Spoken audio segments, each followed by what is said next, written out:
Gloria a Dios. Hermanos, hermanas, visitantes que están ahí enfrente a través de sus teléfonos, sus pantallas, sean todos bienvenidos.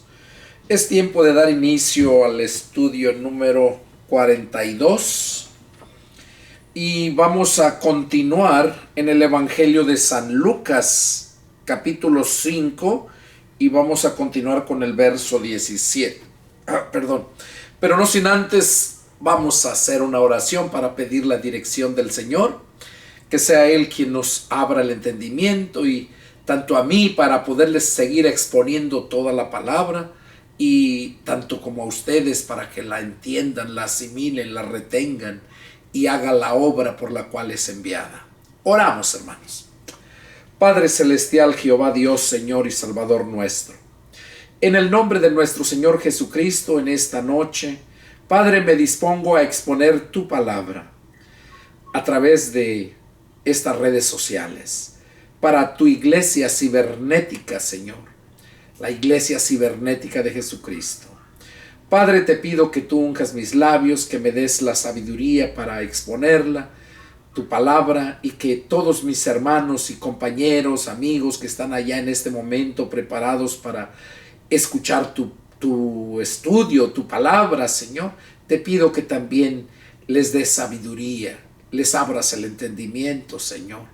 Padre, que pongas vallado alrededor de ellos para que no haya disturbación, y Padre, que en todo y por todo seas siempre tú glorificado. Yo me deposito en tus manos, Señor, y te doy muchas gracias por darme ese privilegio de ser portador de tu palabra. Padre, en el nombre de mi Señor Jesucristo, te pido esto, Señor. Mas hágase tu santa y perfecta voluntad, no la mía, Señor. Amén. Amén. Gloria a Dios.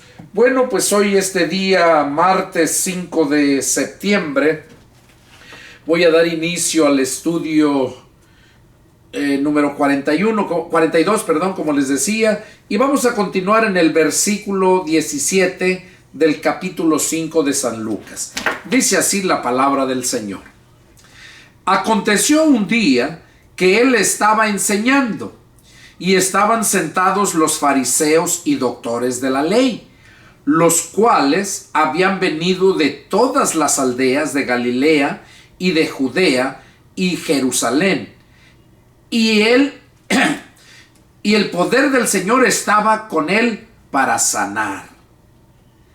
El poder del Señor estaba con él, o sea, con el Señor Jesucristo. El poder del Espíritu Santo estaba con él, porque recordemos que él fue ungido cuando fue bautizado por Juan en el río Jordán. Cómo vino el Espíritu Santo en forma de paloma y se posó sobre él. Y también como el mismo Padre lo presentó, ¿verdad? Dijo, este es mi Hijo amado en el cual yo me complazco. Otro evangelio dice, a él oigan. Bueno, entonces aquí dice que el poder del Señor estaba con él para sanar. Y sucedió que unos hombres que traían en un lecho a un hombre que estaba paralítico, procuraban llevarlo dentro y ponerle delante de él. Pero no hallando cómo hacerlo a causa de la multitud, subieron encima de la casa y por el tejado le bajaron con el lecho, poniéndole en medio delante de Jesús. Al ver él la fe de ellos, le dijo, hombre, tus pecados te son perdonados. Entonces los escribas y los fariseos comenzaron a cavilar, diciendo, ¿quién es este que habla blasfemias? ¿Quién puede perdonar pecados sino solo Dios? Jesús entonces, conociendo los pensamientos de ellos, respondiendo les dijo, ¿qué cavilan entre ustedes en sus corazones? ¿Qué es más fácil decir, tus pecados te son perdonados? O decir, levántate y anda. Pues para que sepan que el Hijo del Hombre tiene potestad en la tierra para perdonar pecados, dijo al paralítico: a ti te digo, levántate, toma tu lecho y vete a tu casa. Al instante, levantándose en presencia de ellos y tomando el lecho en que estaba acostado, se fue a su casa glorificando a Dios. Y todos sobrecogidos de asombro glorificaban a Dios, y llenos de temor decían: hoy hemos visto maravillas. Bueno, aquí en esta escritura, ¿verdad?, nos enseña el doctor Lucas, o el médico Lucas, ¿verdad?, que el Señor Jesús se encontraba enseñando, y ahí estaban sentados los fariseos, los doctores de la ley, los que se jactaban de que ellos sabían toda la ley, los cuales habían venido de todas las aldeas de Galilea, de Judea y Jerusalén, y el poder del Señor estaba con él. Entonces, cuando ellos llegaron a mirarlo, a ver qué cosas hacía, qué cosas hablaba.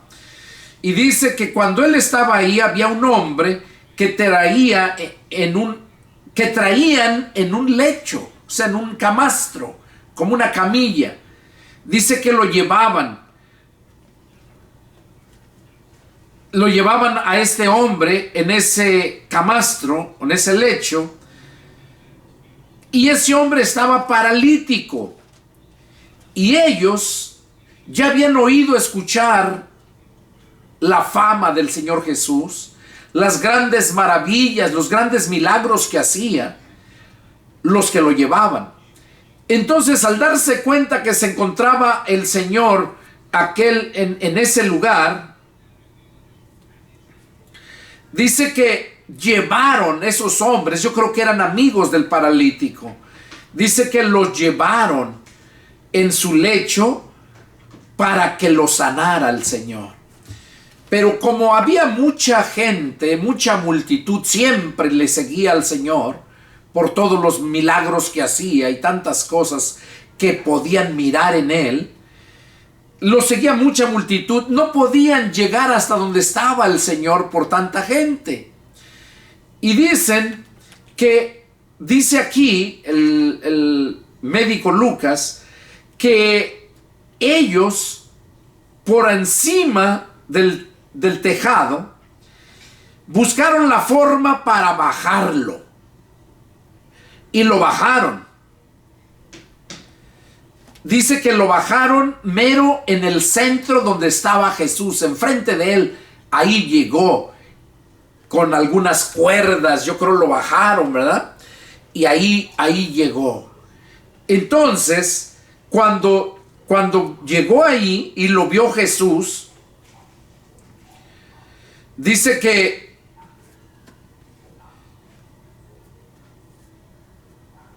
al ver él la fe de ellos, no del paralítico, al ver Jesús la fe de aquellos hombres, no dice cuántos eran, yo calculo que de perdido unos 3, 4, para poder llevarlo, subirlo al tejado y poderlo bajar. Pero dice que al ver el Señor Jesús la fe de ellos, le dijo: hombre, tus pecados te son perdonados. Y eso les indignó a los fariseos, ¿verdad? Les indignó, porque ¿cómo era posible que él dijera esas palabras? Para ellos lo que decía Jesús era una blasfemia. Y por eso entre ellos mismos pensaban, ¿verdad? Pero no le decían a él, solamente lo pensaban entre ellos. Dice aquí que ellos cavilaban, ¿verdad? Dice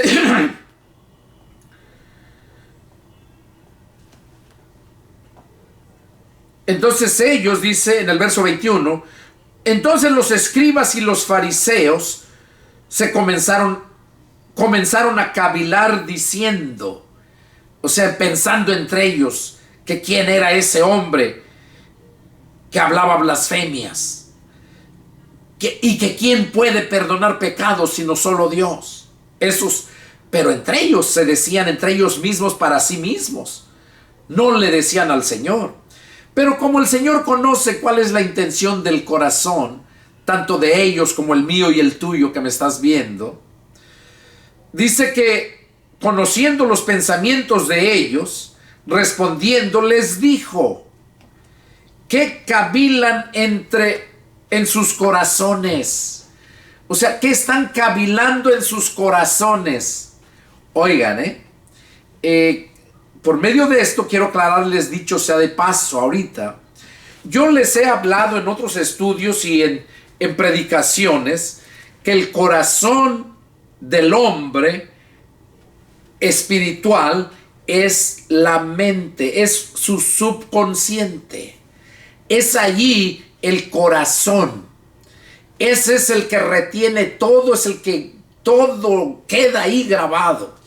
Ese es el corazón. Entonces, yo siempre he mencionado eso, ¿verdad?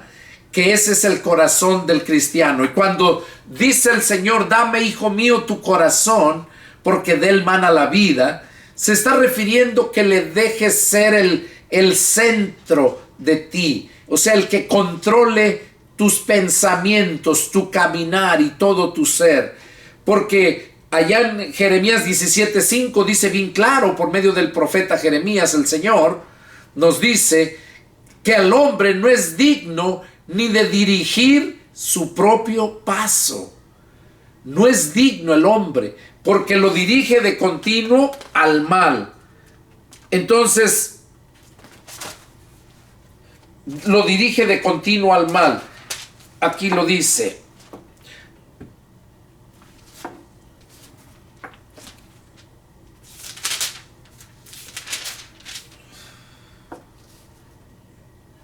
Bueno, dice que al hombre no le es permitido dirigir su propio paso, porque lo dirige de continuo al mal. Y eso lo podemos ver también con Adán y Eva, como Dios les dio el libre albedrío para que dirigieran sus pasos, caminaran en este mundo. ¿Y qué hicieron? Caminaron hacia el mal. Y toda la humanidad desde ese entonces, desde que nace, en cuanto empieza a tener conocimiento y uso de razón, se dirige su camino de continuo al mal. Unos a grande escala, otros a pequeña escala, pero siempre está impregnado el mal en la persona, porque eso ya lo traemos hereditario de Adán y de Eva. Y es por esa razón que, como nosotros no tuvimos culpa de haber nacido en pecado, es por esa razón que Jesús vino a sacrificarse, a dar su vida por nosotros, a derramar su sangre y su sacrificio para perdón de nuestros pecados. Por esa razón. Y en un pasaje Jesús mismo les dice: si yo no hubiera venido y les hubiera hablado, no tendrían pecado. Mas ahora, porque he venido y les he hablado, no tienen excusa de su pecado. De modo que desde el momento en que te llega la palabra de Dios, sea por la religión que sea, pero te llega el conocimiento de que Jesús murió en la cruz para perdón de tus pecados, desde ese momento ya necesitas a Jesús para que Él cubra tus pecados, te borre los pecados. Dice que los va a arrojar a lo profundo de la mar y jamás se va a acordar de ellos, dice el Señor. Entonces, desde ese momento que nosotros ya conocemos lo que es pecado, necesitamos al Señor Jesús. Cuando el Señor Jesús llega a nosotros es cuando nacemos de nuevo y ya somos nuevas criaturas. Ya no somos los mismos que vivíamos antes en este mundo de maldad. Y aquí el Señor mismo dice, ¿verdad?, que Jesús les pregunta, les dice: ¿qué cavilan en vuestros corazones? O sea, cavilar quiere decir qué tanto estás pensando, qué estás tratando de decir con esos pensamientos. ¿Qué cavilan en sus corazones? Ahí, a través de esta escritura, nos damos cuenta que el subconsciente es el corazón del hombre. El consciente es el alma. Entonces, nosotros necesitamos estar conscientes y guiados por el corazón, el que retiene todo. Porque dice en la escritura que de la abundancia del corazón habla la boca. Que en el corazón está todo, tanto bueno, el buen tesoro y el mal tesoro. Lo bueno y lo malo, ahí está registrado. En el centro, en el corazón, que es la mente. Entonces les dice, ¿qué cavilan en sus corazones? Y les dice, ¿qué es más fácil decir? ¿Tus pecados te son perdonados? O decir, levántate y anda. O sea, les preguntó Jesús a ellos primero, ¿qué están cavilando en sus corazones? ¿Qué están pensando? Y luego les vuelve a decir, a preguntar, ¿qué es más fácil decir? ¿Tus pecados te son perdonados? O decir, levántate y anda. Y luego les dice, pues para que sepan que el Hijo del Hombre tiene potestad en la tierra para perdonar pecados, dijo al paralítico, a ti te digo, levántate, toma tu lecho y vete a tu casa. Y dice que al instante, levantándose en presencia de ellos y tomando el lecho en que estaba acostado, se fue a su casa glorificando a Dios. Imagínense cómo no iba a ir glorificando a Dios si allí mismo estaba contemplando él, experimentando en sí mismo la gloria de Dios. Como al instante se le afirmaron los pies a este hombre que estaba paralítico y se enderezó y empezó a caminar, cargando su lecho, se fue a su casa. Y dice que todos, sobrecogidos de asombro, glorificaban a Dios y llenos de temor, decían, hoy hemos visto maravillas. Imagínense cómo quedarían de sorprendidos ellos al mirar todas las maravillas que el Señor hacía. Como en ese momento mirar ese paralítico levantarse, cuando no podía, que lo metieron por arriba del tejado. Ahora, esa fe, por esa fe de aquellos hombres, es que fue sanado él. Ahora, mira, quiero explicarles algo muy importante. La Biblia dice en Efesios 2, 8 y 9, dice, porque por gracia son salvos por medio de la fe. Y esta no es de ustedes, pues es un don de Dios. Y luego dice el verso 9, no por obras para que nadie se gloríe. De modo que nosotros somos salvos por la fe. Esa fe nos la da Dios. ¿Cuándo? Cuando escuchamos su palabra o cuando miramos las maravillas de Dios. Lo vemos aquí como estos hombres que estaban ahí cuando miraron el milagro que hizo Jesús. Ellos dice que glorificaban a Dios.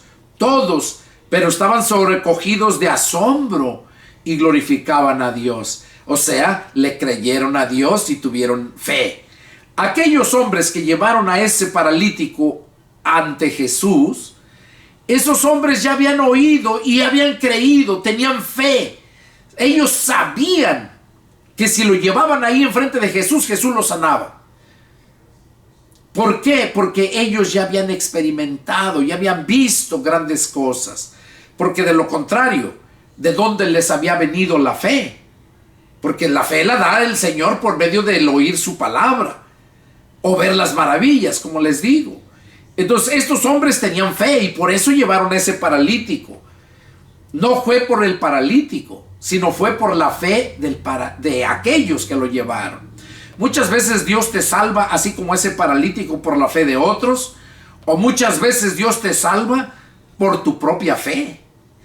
Ahí lo vemos cuando dice Juan 3:16, que tanto amó Dios al mundo que dio a su Hijo unigénito, o sea, el único con sus genes, para que todo aquel que en él crea no se pierda, sino que tenga vida eterna.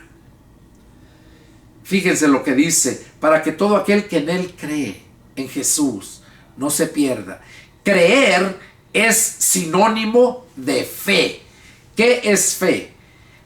De acuerdo al diccionario, fe es certeza, seguridad, convicción de algo que no ves, pero que lo estás esperando. Eso es fe. Y por esta razón es que estos hombres, ellos tenían fe que Jesús podía sanar a ese paralítico.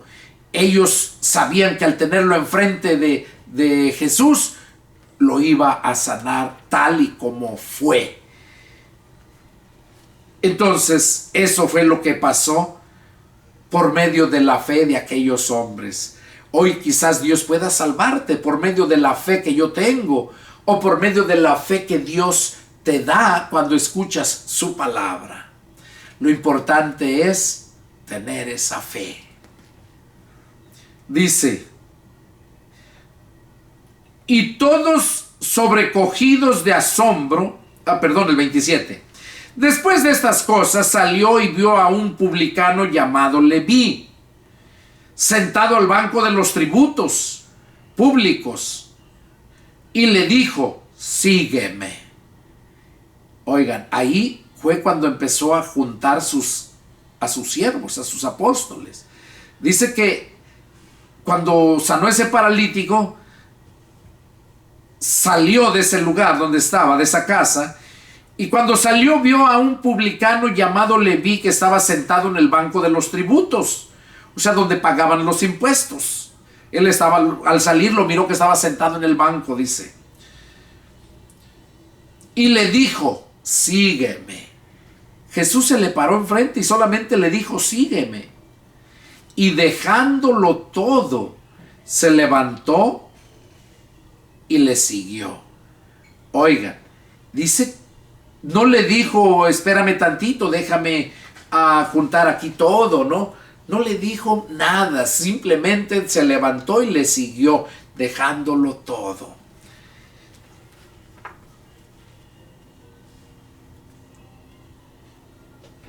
Y Leví, dice el 29, y Leví le hizo gran banquete en su casa. Oiga, Leví era un hombre que tenía dinero. Era el recaudador de impuestos. Él les cobraba los impuestos. Y dice que Leví le hizo gran banquete en su casa. Y había mucha compañía de publicanos y de otros que estaban a la mesa con ellos.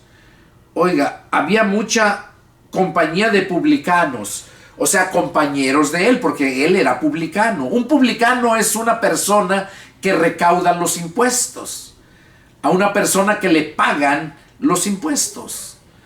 Es como Hacienda en México, como el SAT, es como aquí el IRS, es una agencia de gobierno que se dedica especialmente a cobrar los impuestos a toda persona, tanto negocios como personas.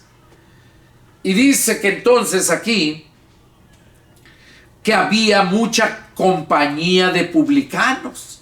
O sea, hizo fiesta e invitó a sus compañeros también. Y de otros que estaban a la mesa con ellos. O sea, con Leví y con Jesús. Y los escribas y los fariseos murmuraban contra los discípulos, diciendo, ¿por qué come y bebe con publicanos y pecadores? Ellos no les cabía en la mente el mirar que él, siendo un hombre de Dios, por los milagros que hacía, por todo lo que les hablaba, porque él mismo les decía quién era, y no les cabía en la cabeza de que él estuviera con esos publicanos y con esos, dice, pecadores. ¿Por qué come y bebe con ellos? Respondiendo Jesús les dijo, óiganlo, ellos solamente estaban murmurando entre ellos, pero Jesús siempre les conocía cuáles eran sus pensamientos, qué era lo que estaban murmurando. En el 31 les dijo, respondiendo Jesús les dijo, los que están sanos no tienen necesidad de médico, sino los enfermos. No he venido a llamar a justos, sino a pecadores al arrepentimiento. Ahí Jesús les dijo estas palabras porque ellos se creían que estaban muy limpios, muy santos, muy justos. Por eso Jesús les dijo: los que están sanos no tienen necesidad de médico. Dice, sino los enfermos. Y él mismo les dice: no he venido a llamar a justos, sino a pecadores al arrepentimiento. Entonces ellos le dijeron: ¿por qué los discípulos de Juan ayunan muchas veces y hacen oraciones? Y asimismo los de los fariseos, pero los tuyos comen y beben. ¿Por qué? O sea, decía, ¿por qué no comen y beben y los discípulos de Juan ayunan muchas veces y hacen oraciones, y tus discípulos comen y beben y no ayunan? Y les responde Jesús. Él les dijo, verso 34, ¿puede acaso hacer que los que están en las bodas ayunen, entre tanto que el esposo está con ellos?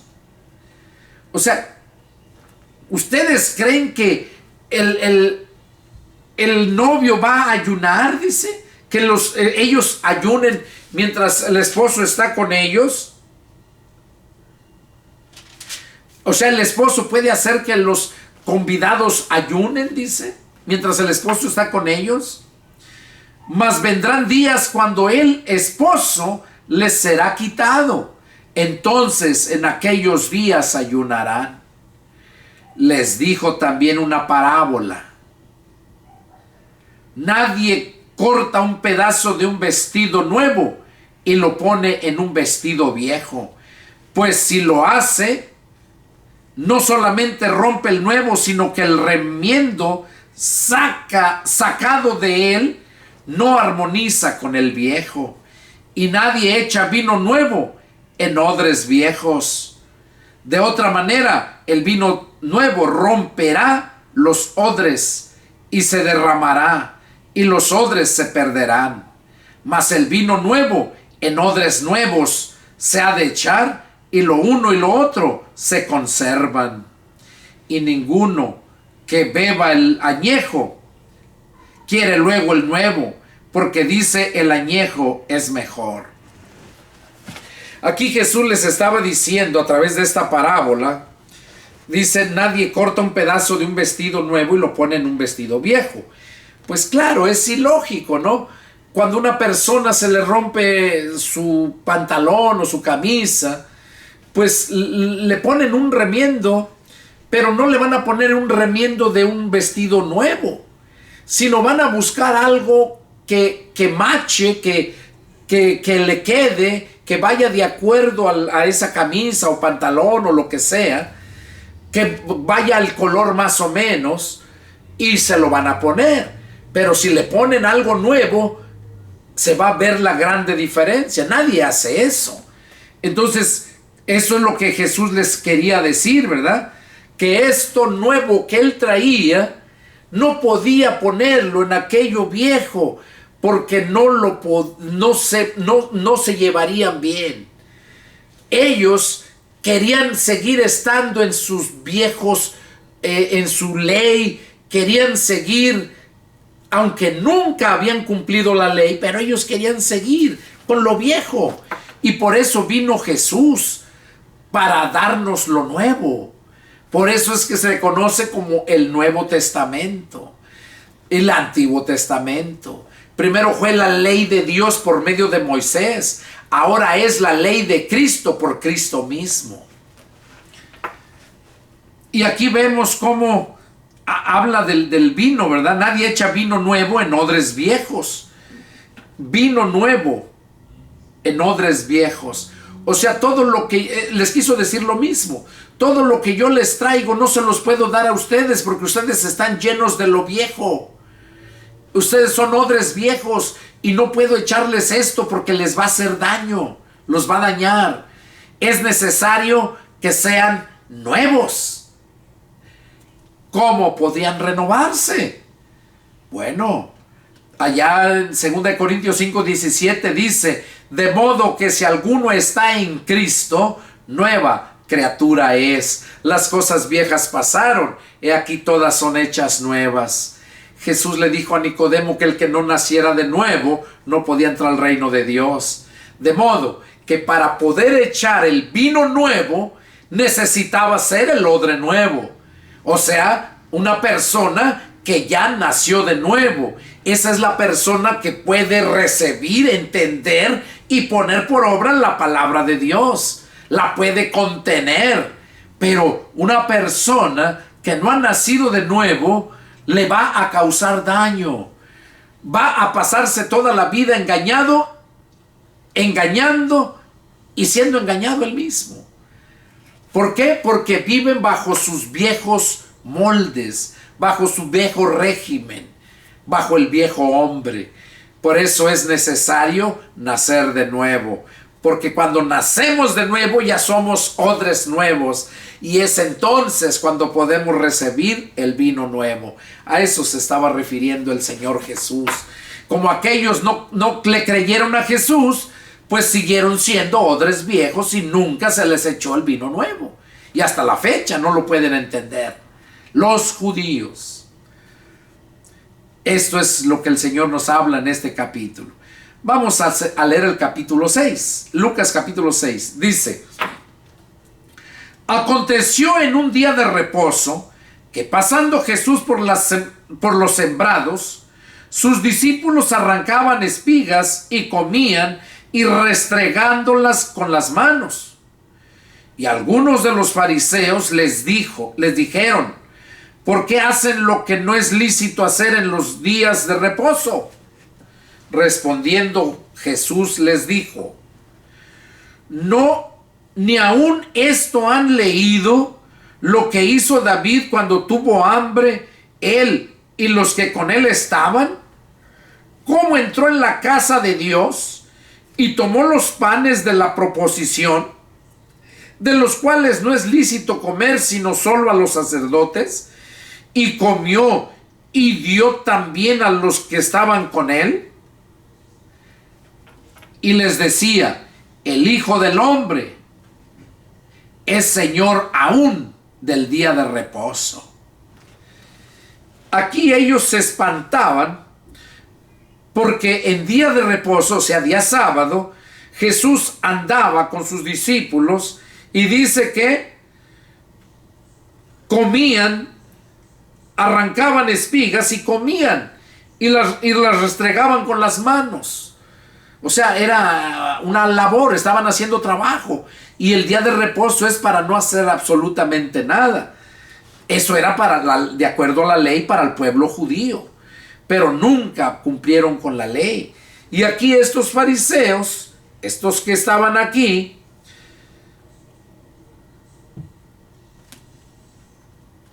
les empezaron a decir que por qué ellos hacían eso. Y Jesús, o sea, que no les era permitido comer eso, hacer eso en día sábado. Entonces Jesús les recuerda esto. Y ellos lo sabían, porque ellos sabían el Nuevo Testamento, el Antiguo Testamento. Por eso Jesús les dijo: ¿ni aún esto han leído lo que hizo David cuando tuvo hambre, él y los que con él estaban? ¿Cómo entró en la casa de Dios y tomó los panes de la proposición, de los cuales no es lícito comer sino solo a los sacerdotes? O sea, David estaba haciendo algo que no debería de haber hecho y no se le tomó por mal. Por eso Jesús les recordó: ni a esto han leído. Y ahí les dice: el Hijo del Hombre es Señor aún del día de reposo, refiriéndose a él mismo, que él era Señor del día de reposo. No, el reposo era el que controlaba a Jesús. Aconteció también en otro día de reposo que él entró en la sinagoga y enseñaba. Y estaba allí un hombre que tenía seca la mano derecha. Y le acechaban los escribas y los fariseos para ver si en el día de reposo los sanaría, a fin de hallar de qué acusarle. Oigan, cómo nomás lo andaban cuidando. Y así hoy en día la gente religiosa, la gente del mundo, cuando saben que tú eres cristiano y que de verdad eres cristiano porque lo demuestras con tus hechos, tu estilo de vida, eres una persona de confianza, eres una persona que no miente, una persona que no estafa. Entonces, ese tipo de personas son verdaderamente cristianos. Y el mundo nomás te está acechando, viendo a ver qué haces mal para estarte criticando luego. Y según es cristiano, y les digo porque a mí me lo han dicho, no puedo yo enojarme porque, y es cristiano, mira, ya se enojó. Les digo, soy hombre igual a ti, tengo emociones, tengo sentimientos. La diferencia es que ya no vivo en el pecado como vivía antes, al igual como ustedes lo viven. Esa es la diferencia. Pero todos tenemos el mismo sentir todavía en cuanto a los deseos de la carne. Todavía están ahí. La diferencia es de que tenemos nosotros el poder del Espíritu Santo para vencerlos. Lo que dice Romanos 8:10. Pero si Cristo está en ustedes, el cuerpo en verdad está muerto a consecuencia del pecado. Entonces aquí lo que estamos viendo, cómo estos nada más estaban viendo qué hacía para echarle mano, para prenderlo, para acusarlo. Dice en el verso 8, mas él conocía los pensamientos de ellos y dijo al hombre que tenía la mano seca, levántate y ponte en medio. Y él, levantándose, se puso en pie. Entonces Jesús le dijo, les preguntaré una cosa. Oigan, Jesús les dijo a los fariseos y a los maestros, les dijo, les preguntaré una cosa, ¿es lícito en día de reposo hacer bien o hacer mal? Oigan, la pregunta que Jesús les hizo, ¿es lícito hacer bien o hacer mal en el día de reposo? ¿Salvar la vida o quitarla? ¿Es lícito o es malo? ¿Salvar la vida o quitarla en día de reposo? ¿Es bueno o es malo? Y mirándolos a todos alrededor, dijo al hombre, extiende tu mano. Y él lo hizo así y su mano fue restaurada. O sea, en ese momento le sanó la mano. Era día de reposo. Les hizo esa pregunta, ¿está permitido hacer bien o hacer mal el día de reposo? Y no le dijeron nada. Entonces le dijo al hombre, extiende tu mano. Y le sanó. Y ellos se llenaron de furor, o sea, de coraje, les dio coraje. Y hablaban entre sí, ¿qué podrían hacer contra Jesús? O sea, entre ellos mismos pensaban, pues, ¿qué podemos hacer contra este? Nos lee los pensamientos, sabe lo que estamos pensando. En aquellos días, él fue al monte a orar. Y pasó la noche orando a Dios. Jesús. Y cuando era de día, llamó a sus discípulos y escogió a 12 de ellos, a los cuales también llamó apóstoles.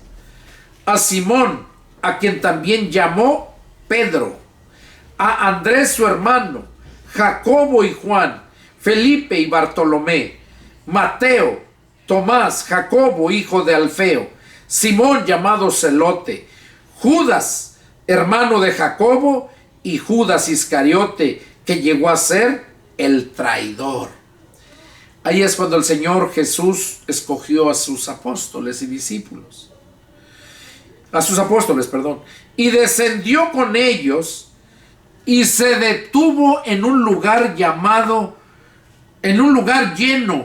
en compañía de sus discípulos. Se detuvo en un lugar llano, o sea, en un terreno plano, dice, se detuvo en compañía de sus discípulos y de una gran multitud de gente de toda Judea, de Jerusalén y de la costa de Tiro y de Sidón, que habían venido para oírle y para ser sanados de sus enfermedades.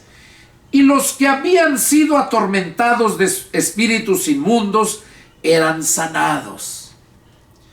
Y toda la gente procuraba tocarle, porque poder salía de él y sanaba a todos. Oigan, qué tremendo. La gente se agolpaba, se amontonaba porque deseaban tocarle porque poder salía de él y sanaba a todos. Y alzando los ojos hacia sus discípulos decía: bienaventurados ustedes los pobres, porque vuestro es el reino de Dios. Bienaventurados los que ahora tienen hambre, porque serán saciados. Bienaventurados los que ahora lloran, porque reirán. Bienaventurados serán cuando los hombres los aborrezcan, y cuando los aparten de sí, y los vituperen, y desechen vuestro nombre como malo, por causa del Hijo del Hombre. Gócense en aquel día, y alegraos, porque he aquí vuestro galardón es grande en los cielos, porque así hacían sus padres con los profetas. Mas ay de vosotros, ricos, porque ya tienen su consuelo. Ay de ustedes los que ahora están saciados, porque tendrán hambre. Ay de ustedes los que ahora ríen, porque lamentarán y llorarán. Ay de ustedes cuando todos los hombres hablen bien de ustedes, porque así hacían sus padres con los falsos profetas. Pero a ustedes, los que hoy oyen, les digo: amen a sus enemigos, hagan bien a los que los aborrecen, bendigan a los que los maldicen, y oren por los que los calumnian. Al que te hiera en una mejilla, preséntale también la otra, y al que te quite la capa, ni aun la túnica le niegues. A cualquiera que te pida, dale. Al que tome lo que es tuyo, no pidas que te lo devuelva. ¿Y cómo quieren que hagan los hombres con ustedes? Así también hagan ustedes con ellos. Porque si aman a los que los aman, ¿qué mérito tienen? Porque también los pecadores aman a los que los aman. Y si hacen bien a los que les hacen bien, ¿qué mérito tienen? Porque también los pecadores hacen lo mismo. Y si prestan a aquellos de quienes esperan recibir, ¿qué mérito tienes? Porque también los pecadores prestan a los pecadores para recibir otro tanto. Amen pues a sus enemigos y hagan bien y presten, no esperando de ellos nada, y será vuestro galardón grande, y serán hijos del Altísimo, porque Él es benigno para con los ingratos y malos. Sean pues misericordiosos, como también vuestro Padre es misericordioso. No juzguen y no serán juzgados. No condenen y no serán condenados. Perdonen y serán perdonados. Den y se les dará. Medida buena, apretada, remecida y rebosando, darán en vuestros regazo. Porque con la misma medida con que medís, os volverán a medir. Vamos a ver todo esto que acabamos de leer. Son todo el estilo de vida que debe tener el verdadero cristiano. Este es el estilo de vida que Jesús demanda de nosotros. Y dice que vamos a ser bienaventurados cuando nos aborrezcan por ser cristianos, cuando nos insulten, cuando nos desechen como malos, que nos hagan ver como malos, por causa del Hijo del Hombre, o sea, por ser cristianos. Gócense en aquel día, dice el Señor, que debemos de gozarnos, porque en aquel día vamos a recibir el galardón. Y a los ricos les dice: mas ay de ustedes ricos, porque ya tienen su consuelo. Ay de ustedes los que ahora están saciados, porque tendrán hambre. Aquí estaba hablando Jesús de todos aquellos que teniendo tanto y todavía siguen robando, siguen afanados para hacerse ricos, pero no tienen misericordia del necesitado. Por eso dice más ay de ustedes ricos. La palabra ay quiere decir dolor. Quiere decir que de los ricos, más ay de ustedes ricos. O sea, de los ricos va a salir ese ay, porque va a haber dolor en ellos. Y es la advertencia que hace, ¿verdad? Que aquellos que viven muy felices, que tienen todo ahora, y les hablas de la palabra de Dios, te juzgan de a loco, te ignoran, o te corren, o te insultan. Dice el Señor que todo eso para nosotros es un bien, porque es un galardón el que nos está esperando allá. Como recordamos en el estudio 38, algo así, que me pusieron un comentario malo. A mí no me dio coraje, me dio tristeza ver cuánta ignorancia hay en ese tipo de gente que tiene esa mentalidad. Y como dice el Señor, a mí me lo están haciendo. Y aquí lo estamos leyendo también. Y aquí nos dice el Señor: a cualquiera que te pida, dale; al que tome lo que es tuyo, no pidas que te lo devuelva. También aquí debemos de ser sabios, porque hoy en día hay muchos que andan pidiendo, pero pidiendo para su alcoholismo, pidiendo para sus drogas, pidiendo porque son parásitos, no les gusta trabajar, están impuestos a vivir de la gente.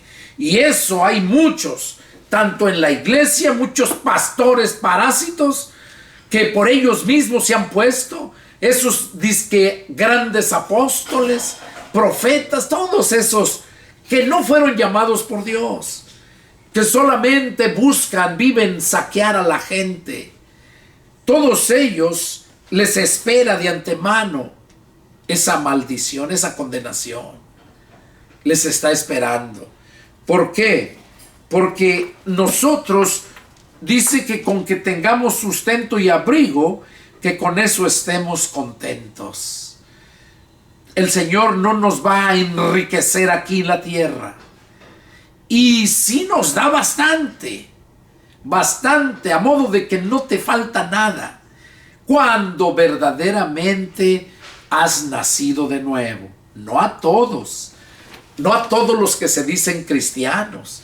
Yo conozco muchos pastores que son pastores y hasta me han transeado, pedido prestado y no me han pagado. Hay muchos que se dicen pastores y solamente viven saqueando, viviendo de la gente. Y así viven, una vida mediocre. Se han impuesto a ese estilo de vida, pero no son cristianos. Según ellos trabajan para el Señor, pero ¿para cuál Señor? Porque el Señor Jesús dijo: de gracia recibiste, da también de gracia. Y gracia es sinónimo de gratitud o de gratis. Eso es gracia. Nosotros somos salvos por gracia, o sea, gratuitamente. Gracia es un regalo. Entonces, nosotros debemos de vivir este estilo de vida que nos demanda el Señor. Y en esto es donde se conoce verdaderamente el cristiano. Y como les decía, aquí habla que si te dan en una mejilla, que tú les des la otra. No está hablando literalmente que si te dan en una mejilla les pongas la otra, no. Sino está hablando ilustrativamente. Está ilustrando esto como que si ya te hicieron una vez una maldad o algo, que no te vengues, que no te quieras desquitar, sino que más bien si te hacen otra, que igual la soportes. Otra vez que te lo hagan, que lo soportes. A eso se está refiriendo, que no te desquites de nada de eso. Y dice, así como quieren que hagan los hombres con ustedes, así también ustedes hagan con ellos. O sea, si tú quieres que te traten bien, si tú quieres que te respeten, tú también tienes que hacer lo mismo con ellos. Con ellos. Ahora, hay gente que no, aunque tú los respetes y todo, ellos no lo hacen, pero porque son hijos del diablo, porque son mundo. Pero no por eso nosotros vamos a perder ese equilibrio. Nosotros debemos de mostrar lo que somos. Y si somos cristianos, debemos de manifestar el amor de Cristo. Cristo, cuando le insultaban, cuando le injuriaban, Él los bendecía. Cristo, cuando lo crucificaron, cuando lo masacraron, Él mismo le dijo al Padre, perdónalos, porque no saben lo que hacen. Y el Señor Jesús vino para darnos ejemplo a nosotros. Entonces, si nosotros queremos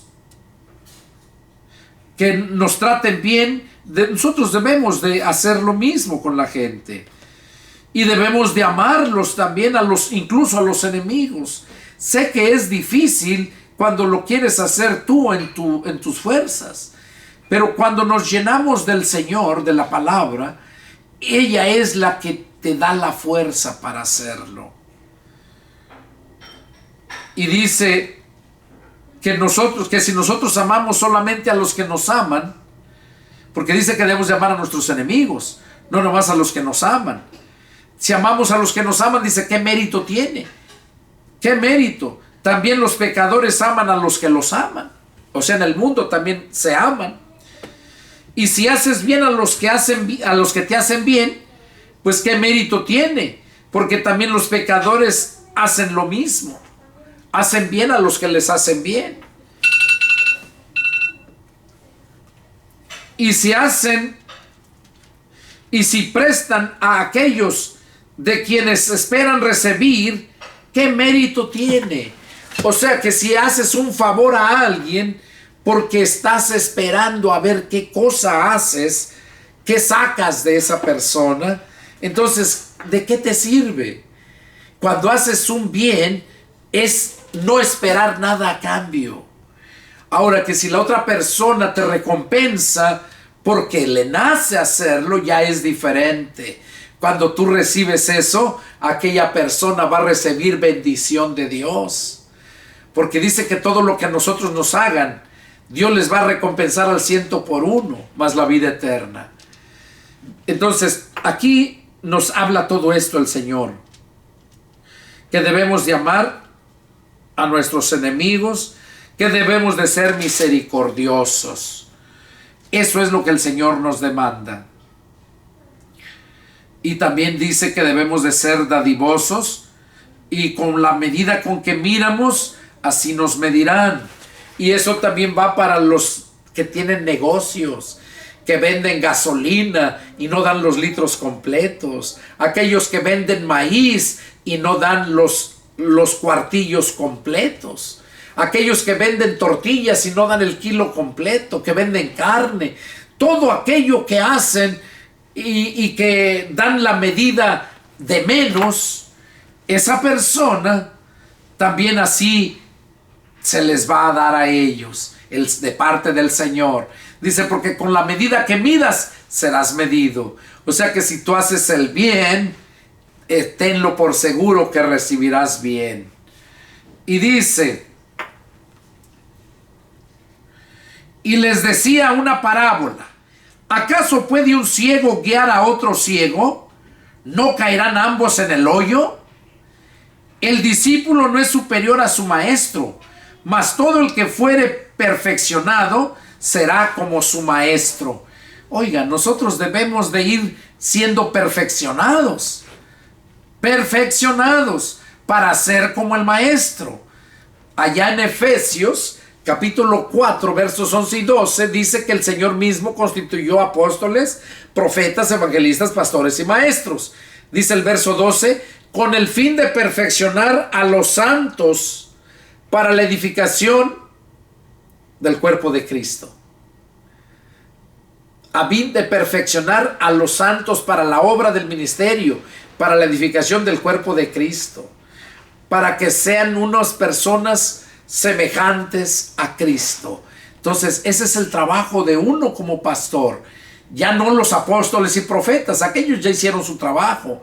Ahorita estamos solamente los evangelistas, pastores y maestros. Continuamos para terminar la obra hasta que el Señor regrese. Y que, por cierto, está muy pronto su venida. Dice que el discípulo no es superior que su maestro, mas todo el que fuere perfeccionado será como su maestro.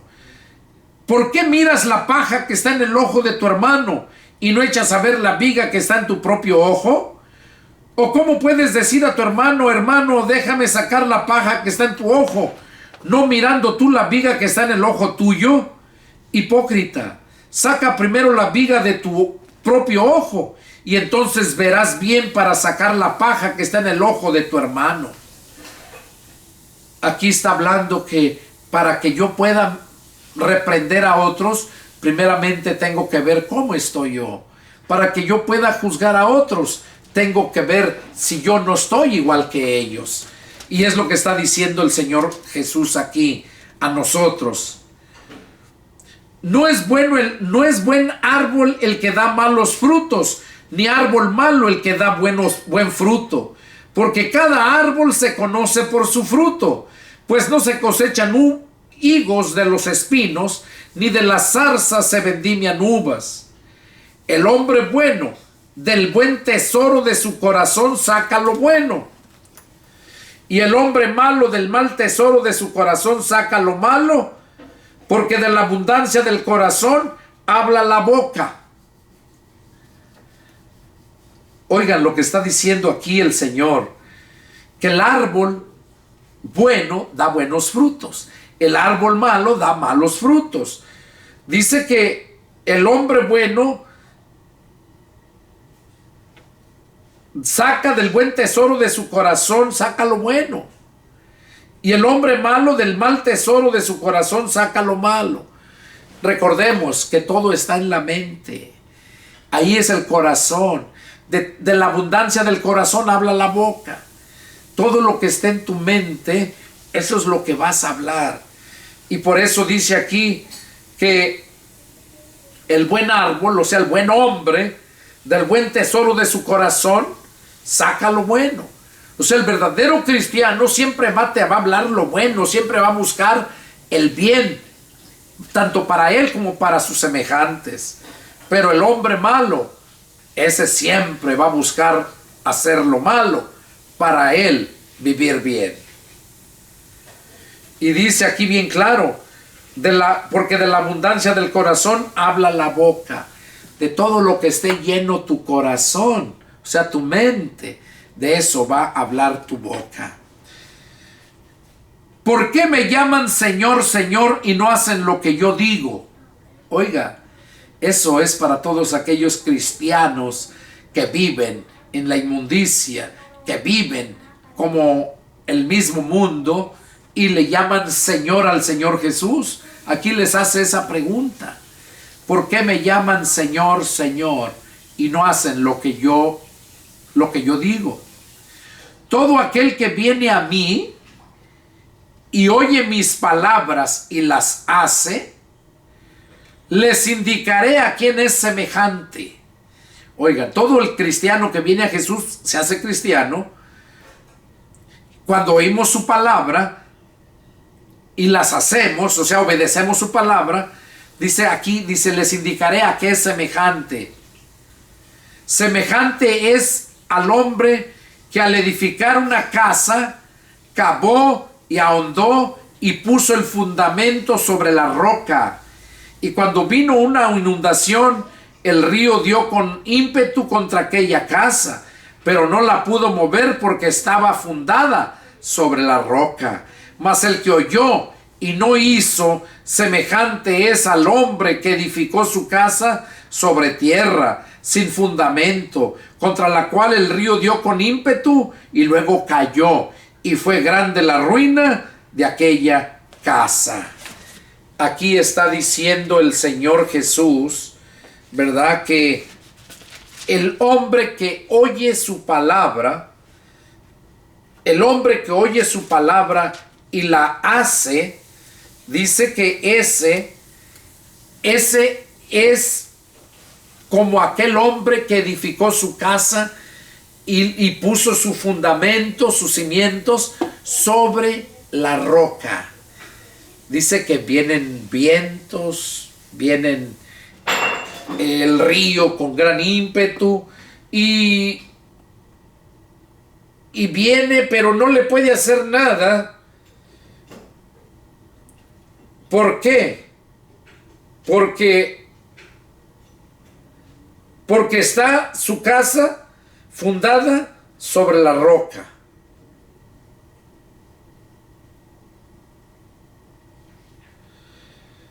Está fundada sobre la roca. Entonces,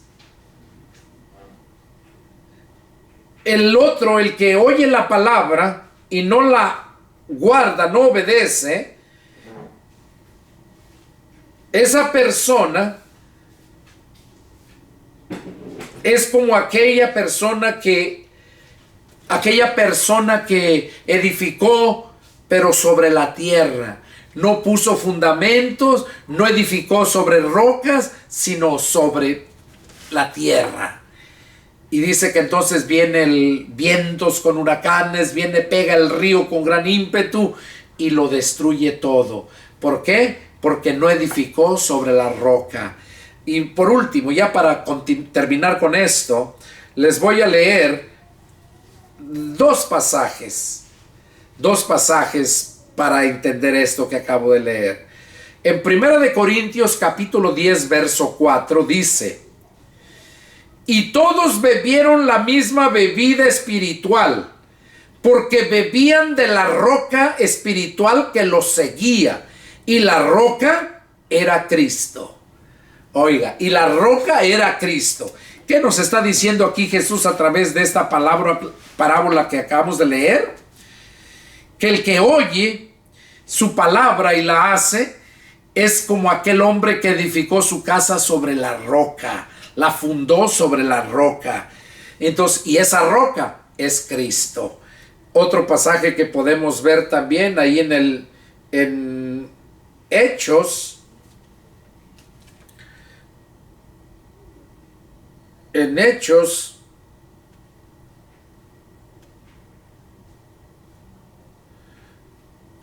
vamos a leer en Hechos capítulo 4, parece, ahorita les digo.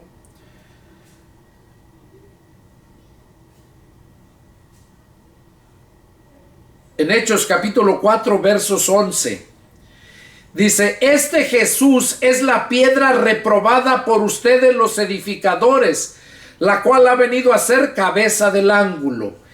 Jesús es la piedra reprobada, o sea, desechada por ustedes los edificadores. Está hablando tipo parábola. Aquellos constructores que están construyendo y agarran una piedra y no les gusta y la desechan. Así les dijo Jesús a los fariseos, a los saduceos, a todos los judíos, y así les dice a todos los gentiles, que cuando se les predica la palabra, la desechan y no quieren recibirla. Y dice: este Jesús es la piedra reprobada por ustedes los edificadores, la cual ha venido a ser cabeza del ángulo. Entonces, Jesús es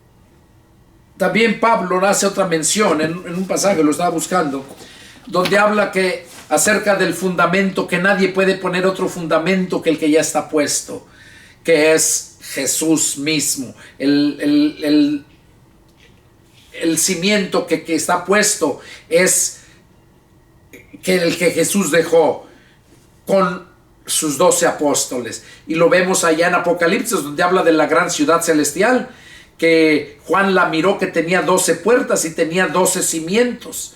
Y dice que los cimientos, los 12 cimientos tenían los nombres de los 12 apóstoles. Entonces, esos son los cimientos. Nosotros debemos de edificar nuestra casa sobre esos cimientos, que es la palabra de Dios, que es Cristo mismo. Cristo es la roca, Cristo es la piedra angular. Eso es lo que Dios quería que supiéramos hoy en este día, a través de este estudio. Y bueno, es del deseo de todo mi corazón que Dios les haya hablado a sus vidas, ¿verdad? Y que les sea de bendición. Y si tienen alguna pregunta, alguna duda, llámenme y con gusto atenderé su llamado. Soy el pastor y evangelista Pedro Delgado y espero que pronto nos volvamos a ver en el siguiente estudio. Que Dios los bendiga. Nos vemos la próxima. Adiós.